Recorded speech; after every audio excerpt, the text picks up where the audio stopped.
Hello student, हम लोग class 10th का जो बोर्ड में आने वाले प्रश्न है, ठीक है, उनके हम लोग जितने भी क्वेश्चन हैं, जितने भी उस टाइप के क्वेश्चन आपके बोर्ड में आएंगे 2026 में 27 फरवरी के, ठीक है, जितने भी टाइप्स मॉडल्स पेपर में बने हुए हैं सबके हम लोग एक एक टाइप्स को लिए हुए हैं, ठीक है। मॉडल्स पेपर्स में ऐसे ही टाइप दिए हैं और आपके बोर्ड में ऐसे ही क्वेश्चन आपको देखने के लिए मिलेंगे, ठीक है। तो हम लोग इस सीरीज का नाम रखते हैं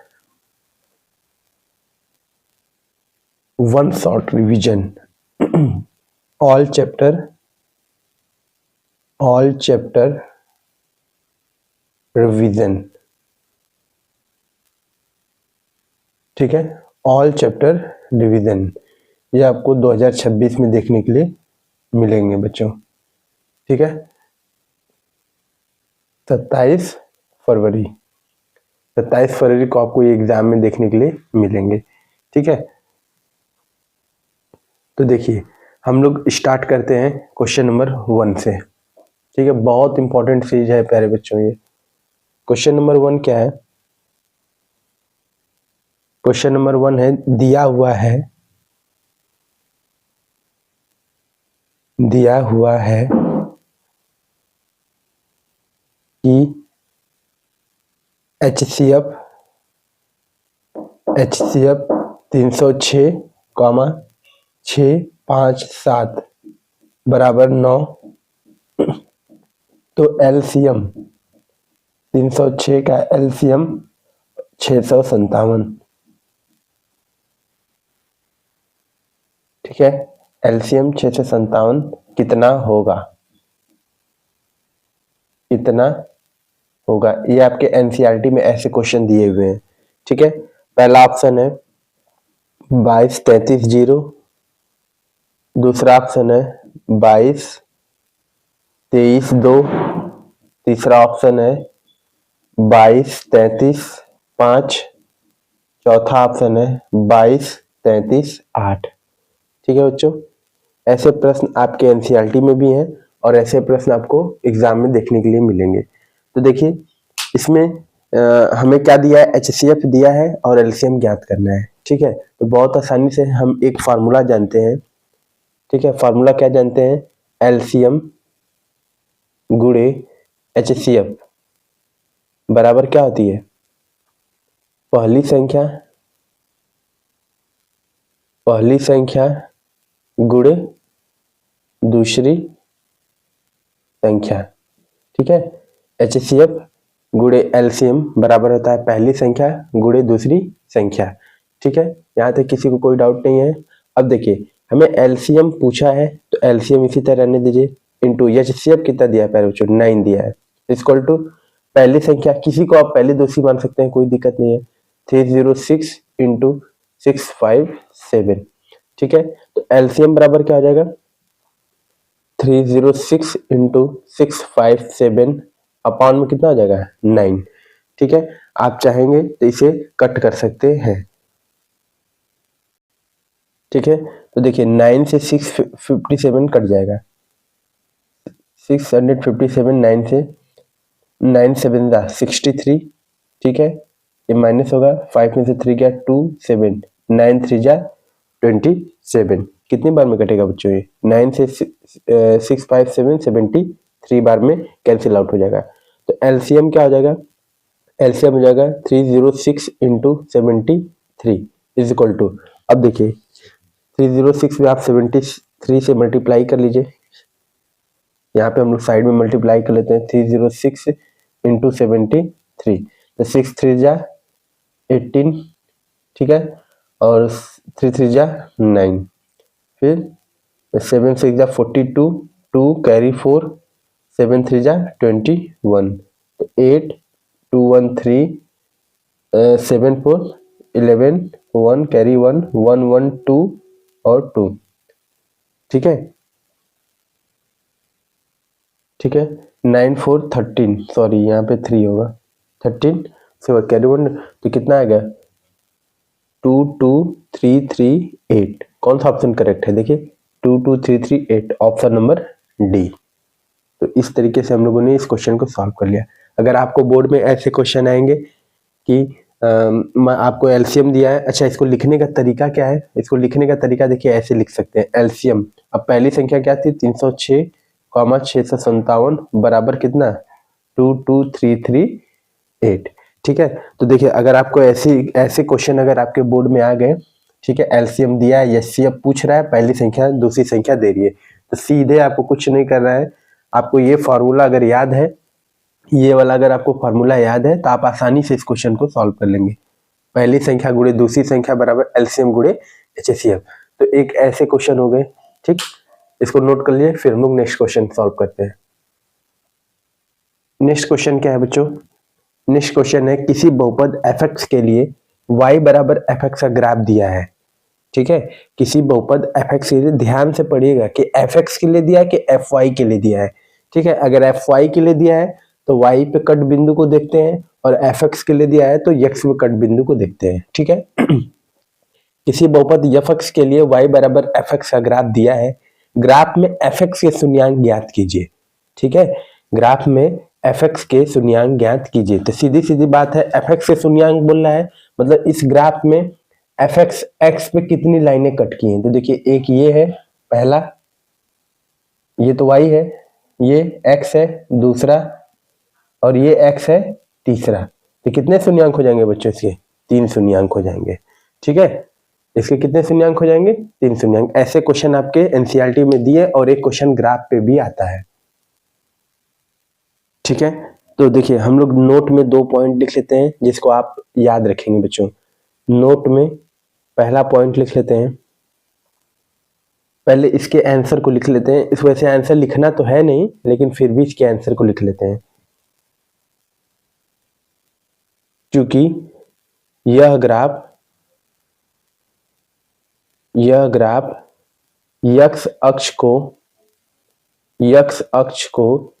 यह ग्राफ x अक्ष को 3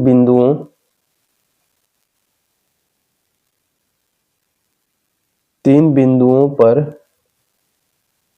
काटता है, 3 बिंदुओं पर काटता है। अतः fx के शून्यांक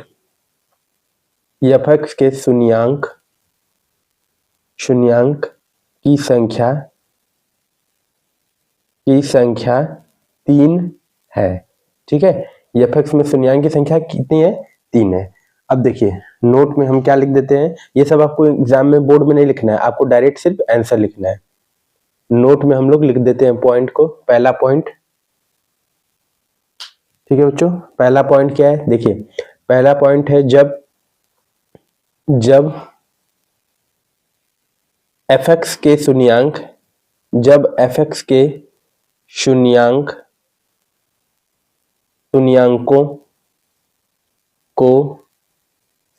की संख्या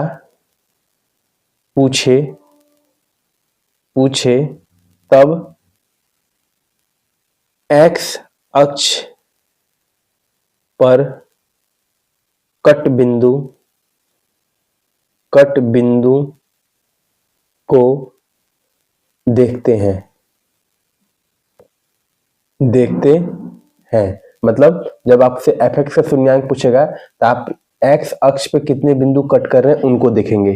ठीक है बच्चों, इसमें कोई डाउट नहीं होना चाहिए, एकदम क्रिस्टल क्लियर होना चाहिए। दूसरा पॉइंट क्या है, सेकेंड पॉइंट है जब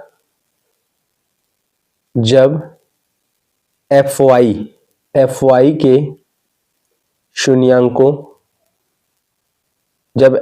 के शून्यांकों की संख्या पूछे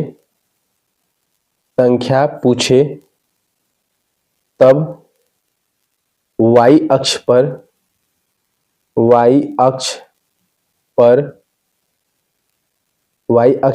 कट बिंदु को देखते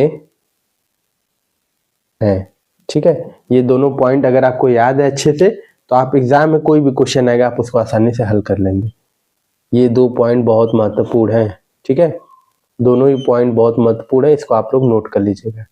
ठीक है, ऐसे क्या हो रहा है कि सारे चैप्टर की रिवीजन हो रहा है, साथ में कंसेप्ट भी रिवीजन हो जा रहा है। ठीक है, तो इस तरीके से हम लोग ने ग्राफ के क्वेश्चन को सॉल्व कर लिया है।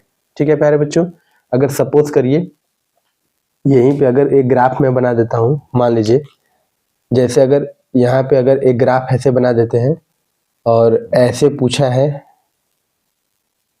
ठीक है, इसमें हमसे अगर एफ वाई पूछता तो एफ वाई की संख्या पूछता तो कितना होता है, तो देखिए एफ वाई की संख्या कितनी हो जाएगी, 1, और यहाँ पे यहाँ से ऐसे आके, अब यहाँ पे क्लियर नहीं बना, रुक जाइए मैं इसको क्लियर कर देता हूँ।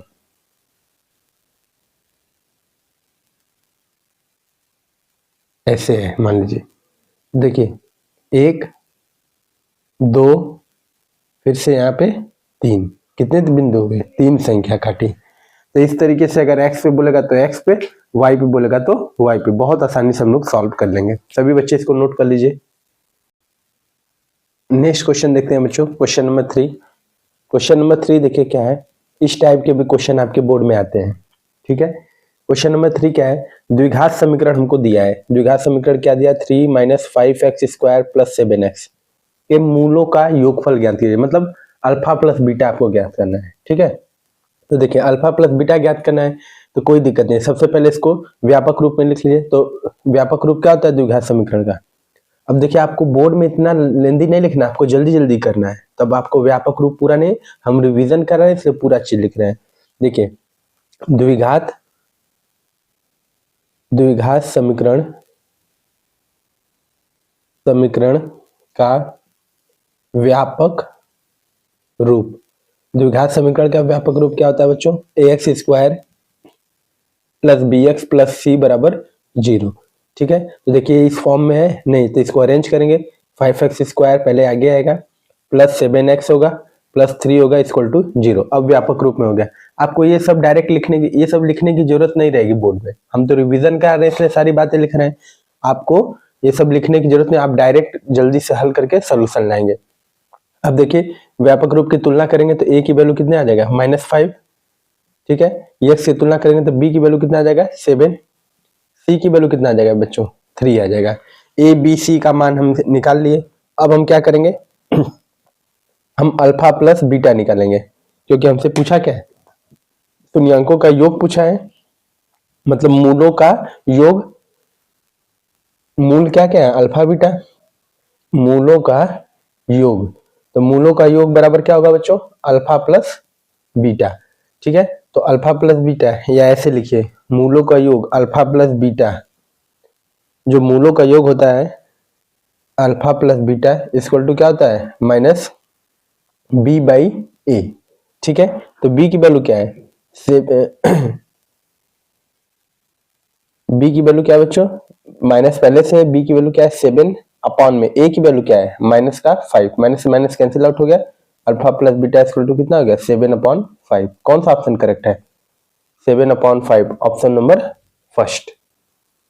ऑप्शन नंबर फर्स्ट क्या है, करेक्ट है। तो देखिए इस टाइप से भी क्वेश्चन आते हैं कि आपको द्विघात समीकरण दिया होगा और उसका आप मूलों का योग पूछ लेगा, या हो सकता है मूलों का गुणनफल। मान लीजिए इसी क्वेश्चन में अगर आपको मूलों का गुणनफल भी पूछता तो हम तो एक ही पूछा है, हम दोनों निकाल रहे हैं ताकि आपका रिवीजन हो जाए अच्छे से। तो सेकेंड पार्ट क्या है, मूलों का गुणनफल,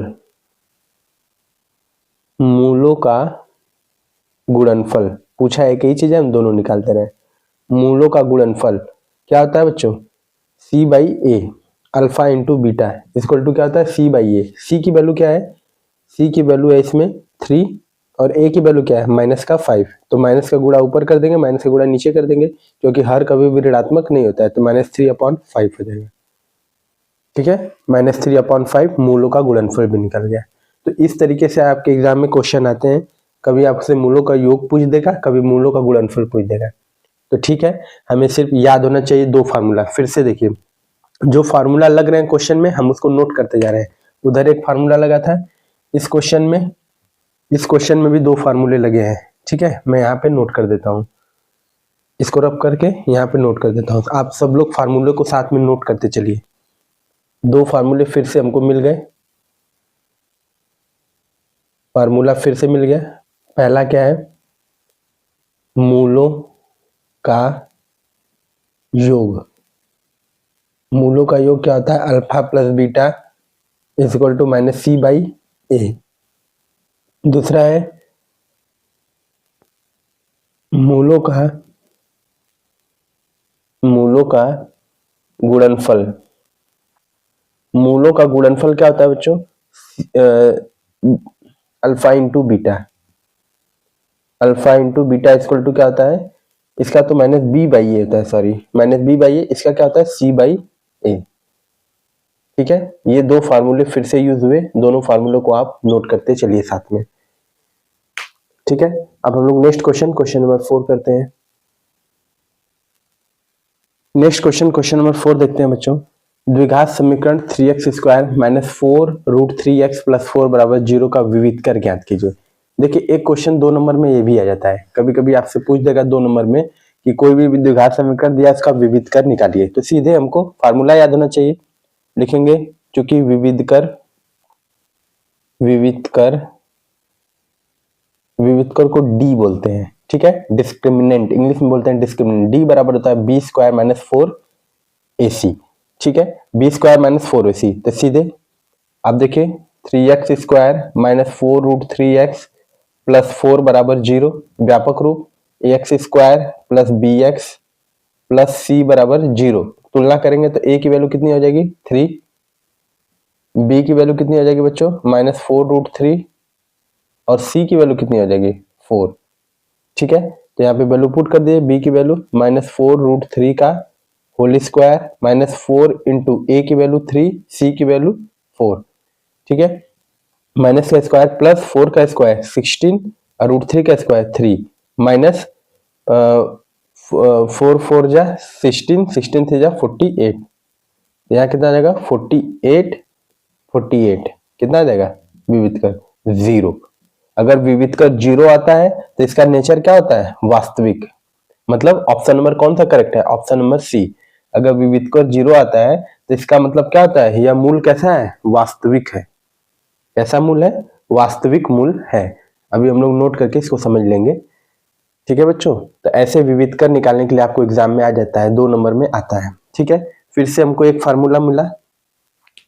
अभी उधर 2 फार्मूले मिले थे, फिर से इस चैप्टर में भी हमको फार्मूला मिल गया। क्या फार्मूला मिला हमको? विविध का डी बराबर क्या होता है? B square minus 4ac।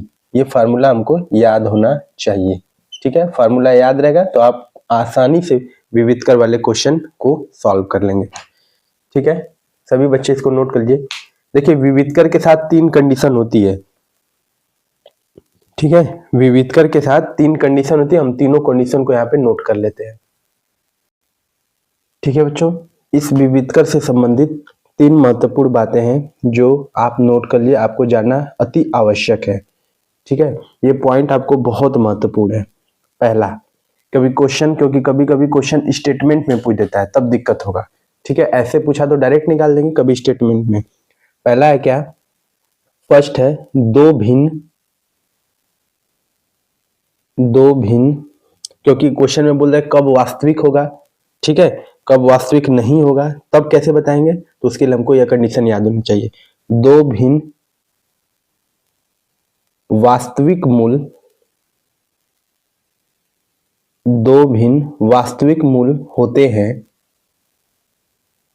होते हैं यदि, दो भिन्न तभी वास्तविक मूल होते हैं यदि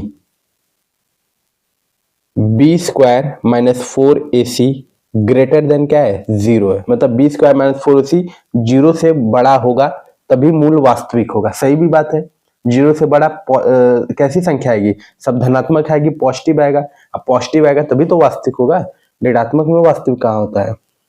ठीक है बच्चों, तो पहला कंडीशन ये है कि मूल तभी वास्तविक होंगे जब विविध कर की वैल्यू 0 से क्या होगी?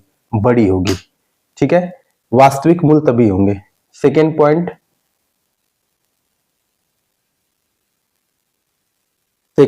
क्या है? सेकेंड पॉइंट है कि दो बराबर वास्तविक मूल होते हैं यदि दो बराबर वास्तविक मूल होते हैं यदि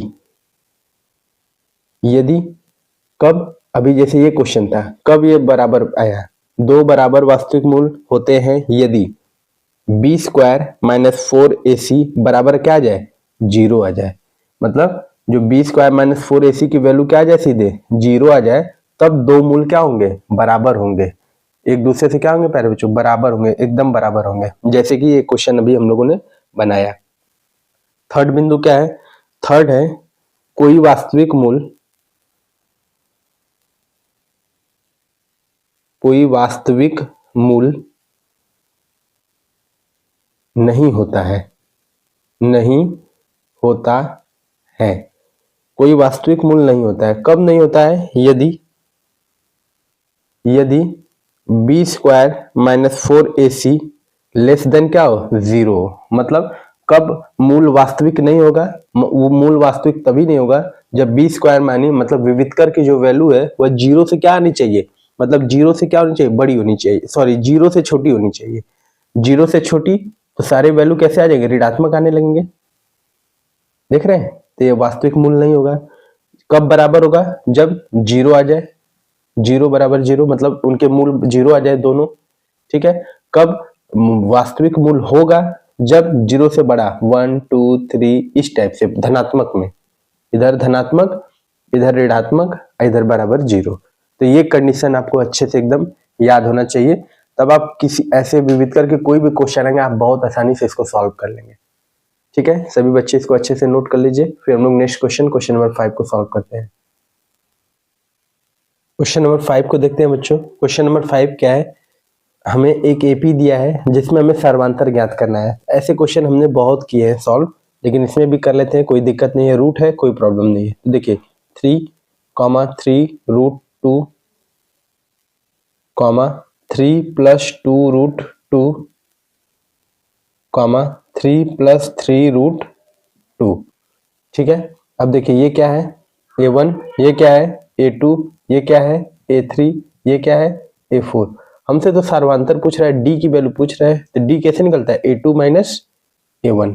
तो A2 की वैल्यू क्या है बच्चों, 3 + √2 माइनस का 3, A1 क्या है 3 है। तो देखिए इसको ओपन करेंगे तो 3 + √2 - 3, 3 से 3 कैंसिल आउट हो जाएगा, क्या बचेगा √2। डी का मान क्या आ गया बच्चों, √2। कौन सा ऑप्शन करेक्ट है, ऑप्शन नंबर डी। सभी बच्चे इसको नोट कर लीजिए, ऐसे क्वेश्चन एपी के आपके एग्जाम में बहुत पूछते हैं। ठीक है, ये सब छोटे छोटे मार्क्स हैं, छोटे छोटे नंबर हैं, ऐसे पूछते हैं आपके एग्जाम में, तो कोई दिक्कत नहीं है ये, लेकिन इंपॉर्टेंट क्वेश्चन है, तो आपको कोई दिक्कत नहीं होनी चाहिए। कभी भी ऐसा दे, रूट में दे, बटे में दे, अपॉन में दे, दशमलव में दे, कोई दिक्कत नहीं है, आप आसानी से इसको सॉल्व कर सकते हैं। ठीक है, सभी बच्चे इसको नोट करिए, फिर हम लोग नेक्स्ट क्वेश्चन देखते हैं। ठीक है, नेक्स्ट क्वेश्चन देखते हैं, क्वेश्चन नंबर 6। ठीक है बच्चों, हम लोग क्वेश्चन नंबर 6 देखते हैं। क्वेश्चन नंबर 6 क्या है, देखिए ये क्वेश्चन आपके त्रिभुज से ये थेल्स थ्योरम पे आधारित है। ऐसे क्वेश्चन भी आपके एग्जाम में पूछे हुए हैं, देखिए कितनी बार पूछा हुआ है, 2019, 2020, 2022, 2024, 2025, हो सकता है 2026 में भी आ जाए। इसी टाइप के क्वेश्चन ये आपके एनसीईआरटी में दिया हुआ है, एनसीईआरटी में दिया हुआ है। ये थेल्स थ्योरम पे आधारित क्वेश्चन है, बहुत सिंपल होता है। देखिए क्या लिखा है, त्रिभुज एबीसी में डीई समांतर बीसी है। क्या दिया है, डीई, ये जो डीई है वो समांतर किसके है, बीसी के है। इस प्रकार है कि एडी की वैल्यू दे दिया है, बीडी की वैल्यू दे दिया है, एसी की वैल्यू दे दी, एई की वैल्यू दे दिया, एसी की। हमसे किसका मान पूछ रहा है, एसी का मान पूछ रहा है। बहुत आसानी से निकाल लेंगे, अगर हम ईसी की वैल्यू निकाल ले थेल्स थ्योरम से, तो इसको जोड़ देंगे तो ये पूरा निकल जाएगा। तो आपको देखिए बोर्ड में कैसे करना है, बस आपको पता है थेल्स थ्योरम, अनुपात लेके सीधे वैल्यू निकाल देना है।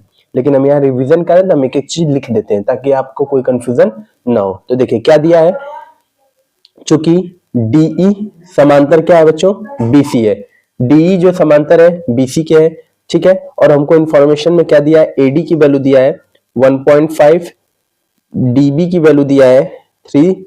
ठीक है, और किसका दिया है, एई की वैल्यू हमको दिया है 2। तो हम ईसी निकाल सकते हैं इनके हेल्प से। तो थेल्स प्रमेय से क्या हो जाएगा, थेल्स प्रमेय कहता है कि इसका अनुपात मतलब एडी अपॉन डीबी बराबर होता है किसके, AE अपॉन EC के। ये थेल्स थ्योरम का प्रमेय बताता है कि जो इसका अनुपात है इसके अनुपात के क्या होता है बच्चों, बराबर होता है। AD की वैल्यू दिया है 1.5 अपॉन में DB की वैल्यू दिया है 3 इज इक्वल टू AE की वैल्यू कितना दिया है, AE की वैल्यू दिया है 2 अपॉन में EC नहीं पता, तो EC निकाल सकते हैं बहुत आसानी से। ठीक है, तो अब देखिए अब क्या करेंगे, EC को इधर लेते आते हैं, क्रॉस मल्टीप्लीकेशन कर दें, तिरिये का गुणा, इसको इधर इसको इधर, तो यहाँ EC इधर आ जाएगा, EC into 1.5 is equal to 2 into 3। ठीक है, उसके बाद EC इक्वल टू क्या हो जाएगा, तो 2 इंटू 3 अपॉन 1.5। ठीक है बच्चों, अब देखिए 10 से मल्टीप्लाई ऊपर 10 से मल्टीप्लाई नीचे कर सकते हैं, तो यहां से क्या आ जाएगा, EC बराबर 2 इंटू 30 अपॉन 15 इंटू 10। ठीक है, सॉरी 10 नहीं होगा, ये 10 तो हट जाएगा, मल्टीप्लाई कर देंगे तो हट जाएगा ना, तो ये हो जाएगा 15 2 जा 30, 15 2 जा 2 बार में, तो EC बराबर क्या आ जाएगा 2 इंटू 2, तो EC बराबर कितना हो गया 4 सेंटीमीटर। EC की वैल्यू हमने निकाल दी बच्चों कितना, 4 सेंटीमीटर। हमसे क्या पूछ रहा है, AC का मान, तो AC का या AC की माप, तो AC का माप पूछ रहा है तो क्या करेंगे, AE प्लस EC को जोड़ दीजिए, तो AE की वैल्यू 2 और EC की वैल्यू कितना निकला है 4, तो 4 टू 6 सेंटीमीटर किसका माप हो जाएगा, AC का। देखिए इतना आसानी से हम लोगों ने फाइंड आउट कर लिया। ऐसे क्वेश्चन आपके एनसीईआरटी में दिए हुए, इसके बहुत सारे प्रकार हो सकते हैं। अब वैल्यू यहाँ हो सकता है कि बोर्ड में क्वेश्चन सेम दे, बस वैल्यू यहाँ बदल दे, तो कोई दिक्कत नहीं है, प्रोसेस तो यही रहेगा। ठीक है, क्वेश्चन चेंज हो सकते हैं, वैल्यू चेंज हो सकती है, लेकिन प्रोसेस तो चेंज नहीं होगा, प्रोसेस सेम रहते हैं। तो ऐसे पैटर्न के भी क्वेश्चन आपको प्रैक्टिस में रख लेना है। ठीक है, सभी बच्चे इसको नोट करिए, फिर हम लोग नेक्स्ट क्वेश्चन देखते हैं, क्वेश्चन नंबर 7। ठीक है, अब हम लोग क्वेश्चन नंबर 7 देखते हैं। नेक्स्ट क्वेश्चन देखते हैं, क्वेश्चन नंबर 7 क्या है, बिंदुओं ए, आपको दो बिंदु दिया है A और B, इनके बीच की दूरी निकालनी है। ठीक है, ये क्वेश्चन देखिए कब कब पूछा है, ये आपके बोर्ड एग्जाम में 2018, 2020, 2025 में पूछा हुआ है। ठीक है, अब देखिए दूरी सूत्र सीधे लगा देना है, दूरी सूत्र लगाइए और इस क्वेश्चन को सॉल्व कीजिए। ठीक है, बहुत आसानी से। देखिए मान लीजिए हमको 2 पॉइंट दिया है, अब आपको सीधे एग्जाम में दूरी सूत्र लगा के वैल्यू निकाल देना है। ठीक है, लेकिन मैं यहाँ पे अच्छे से बता दे रहा हूँ, एक्सप्लेन कर दे रहा हूँ। ये पॉइंट A है बच्चों, ये पॉइंट B है। पॉइंट A क्या है, A, B, पॉइंट B क्या है 2A, 2B। ठीक है, अब देखिए 2 पॉइंट दिए, इनके बीच का दूरी सूत्र क्या होता है, दूरी AB की, या आप नाम लिखेंगे तो AB लिखिए, AB की दूरी, AB की दूरी कैसे निकलेगा, अंडर रूट। देखिए अंडर रूट, हम लोग पहले वाले को x1 y1 और दूसरे वाले को क्या मानते हैं x2 y2। देखिए यहाँ पे हम लिख लेते हैं, ये मेरा x1 y1 है और ये क्या है बच्चों x2 y2। ठीक है, दूरी सूत्र क्या होता है, x2 माइनस x1 का whole square plus y2 minus y1 का होल स्क्वायर, ये दूरी सूत्र है। बहुत आसानी से हम लोग इसको सॉल्व कर लेंगे। तो देखिए under root x2 minus x1 का होल स्क्वायर, तो x2 की वैल्यू क्या है 2a माइनस x1 की वैल्यू क्या है a, तो 2a माइनस a का whole square plus y2 minus y1, तो 2b माइनस b का होल स्क्वायर, तो क्या आ जाएगा, देखिए अंडर रूट 2a में से a गया a स्क्वायर प्लस 2b में से b गया b स्क्वायर, तो a square plus b square under root में कौन सा ऑप्शन करेक्ट है, ऑप्शन नंबर डी। देखिए कितनी आसानी से हम लोगों ने दूरी सूत्र लगा के ए बी के बीच की दूरी निकाल ली। तो आपको फिर से ये फार्मूला याद होना चाहिए, दूरी सूत्र, हमको फिर से एक फार्मूला मिला, फिर से हमको फार्मूला मिल गया, क्या चीज, दूरी सूत्र का, दूरी सूत्र। सब फार्मूला आप नोट करते जाइए, क्या है under root x2 minus x1 का whole square plus y2 minus y1 का होल स्क्वायर। ठीक है, सभी बच्चे इसको नोट करिए।